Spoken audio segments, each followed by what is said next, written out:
யாருடைய உள்ளத்தில் பொறாமை இருக்கிறதோ அவன் ஒரு காலமும் சந்தோஷமாக இருக்க மாட்டான், மகிழ்ச்சியாக இருக்கவே மாட்டான்.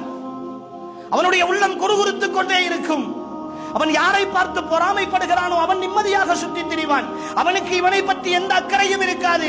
ஆனால் இவனுக்கு அவன் கடந்து போகிற பொழுதெல்லாம் நெஞ்சுக்குள் இடிக்கும். அவன் தாண்டி போகிற பொழுதெல்லாம் வயிறு எரிந்து கொண்டே இருக்கும். அவன் அனுபவிக்கிற ஒவ்வொரு ரூபாயை பார்க்கிற பொழுதும் இவன் நிம்மதி இழந்து தவித்துக் கொண்டே இருப்பான். இவனுடைய தூக்கம் பறிபோயிருக்கும், இவனுடைய சந்தோஷம் பறிபோயிருக்கும். குடும்பத்தோடு மனைவியோடு பேசுவதென்றால் கூட இவன் அடுத்தவர்களுடைய குறைகளைத்தான் பேசிக் கொண்டிருப்பான். இது ஆண்களுக்கு மட்டுமல்ல, இந்த நோய் பெண்களிடத்திலும் அதிகமாக இருக்கிறது. இந்த பொறாமை என்ற குணம்.